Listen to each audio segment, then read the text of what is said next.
Hello and welcome to the Intel Brief. Today is Wednesday, 20 August.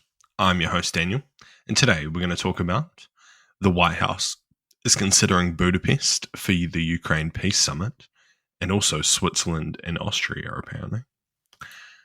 Indian Prime Minister Modi hails progress made with their relationship with China. And Nigeria has vowed to mirror the US visa social media rule. So, firstly, the White House is considering Budapest as the venue for potential trilateral meeting between President Donald Trump, Putin, and Volodymyr Zelensky. The news outlet Politico reported that the US Secret Service have been preparing for the summit in Hungary, with the capital city emerging as an administration's top choice. However, the capital city is viewed as an uncomfortable choice for Ukraine in light of the 1994 Budapest Memorandum. Additionally, non-NATO members Switzerland and Austria have said that they would also host Putin for a possible summit with Ukrainian President Volodymyr Zelensky, despite the ICC arrest warrant against Putin. The Swiss foreign minister said that the federal government can grant immunity to someone under an international arrest warrant if the visit is for a peace conference. Macron suggested Geneva as a potential venue, calling it a neutral location, which is pretty funny. The Austrian Chancellor also offered Vienna, citing its long tradition with international organizations. Also intelligence services, but yeah, cool, and said that his office would clarify how they would get around the legal question of the ICC arrest warrant for Putin. Fucking hell. So what? So firstly, Budapest. Orban, the current prime minister, whatever the fuck he is, of Hungary, he's very pro-Russian. He's sided with Russia on a lot of things, stopped a lot of EU sanctions against Russia, and has been pretty outspoken in his support of Russia. This is due to, well, mostly down to a ethnic Hungarian minority that lives in Western Ukraine, who they claim are persecuted by the Zelensky regime. However, most people point towards money that flows from Russia into Hungary. It seems likely that Orban is corrupted to some degree.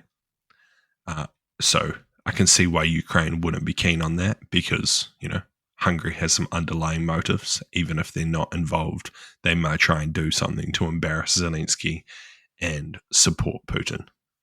As for Switzerland and Austria, Switzerland, reasonable choice. It's a pretty neutral place, though they have also supported Ukraine, providing weapons and other things. Austria is comical because Austria is currently seen as the hub of Russian intelligence in Europe, due to some interesting Austrian laws around how espionage can be conducted. So not exactly a neutral location, but it kind of is. The kind of main thing here is how quickly countries have fucked off the ICC warrant. It's pretty funny. And just goes to show how little countries actually care, and how far the ICC has come from their status as a big important organization. And I guess that comes with, kind of embarrassing yourself multiple times. Also, just in reality, you have to deal with Putin because he is the leader of Russia. So putting an arrest warrant on him is more inhibiting than anything. So yeah, kind of makes sense. And next, Indian Prime Minister Modi hailed a steady progress made in improving bilateral relations with China during a meeting with Beijing's foreign minister on Tuesday in New Delhi. The visit of the Chinese foreign minister follows years of poor relations between the two nuclear-armed Asian powers. The two Asian giants agreed on Tuesday to resume direct flights and expand trade and investment as they work to repair strained ties. The Indian Foreign Ministry said flights, which have been halted since 2020, will restart, although no resumption date has been specified. India has also said border trade will reopen at 3 points and visa rules will be eased. So what? it's likely that this is a direct result of Trump's tariffs towards India. While yesterday, I think in my post last night, I talked about how the US is trying to crack down on India buying Russian oil and reselling it for a profit. This is the result of like pushing. If you push India, they're going to look somewhere else. And it's quite likely that the current US administration is pushing India towards China. Quite interesting, as China has a very close relationship with Pakistan, who are just mortal enemies of India. So they might not be too keen to see China and India cozy up together. But more importantly is the relationship between the West and India, and not having India side with China in any potential conflicts in the future. As India's a very big country with a lot of people, and that would just be more fucking annoying. But yeah, to me, this just seems like a direct result of the current US administration's alienation of every country on earth and their loss of soft power.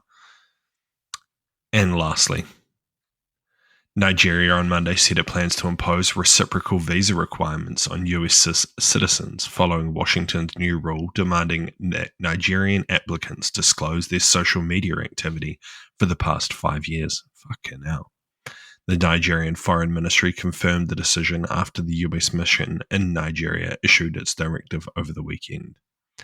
The US mission said applicants must list all social media usernames, handles, email addresses, and phone numbers linked to accounts used in the last 5 years. That is fucking wild. So what?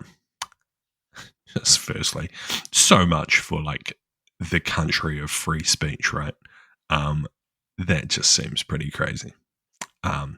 Because obviously, if you've been doing actual illegal activity on a social media account, say supporting terrorism or running propaganda pages, like Asian Indulgence, you're just not going to disclose them to the US. That just seems ridiculous.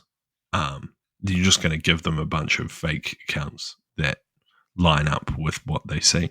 And unless they're using like some pretty invasive collection equipment, they're never going to find out. If they're just using, this seems fucking wild. I can see why Nigeria is pissed.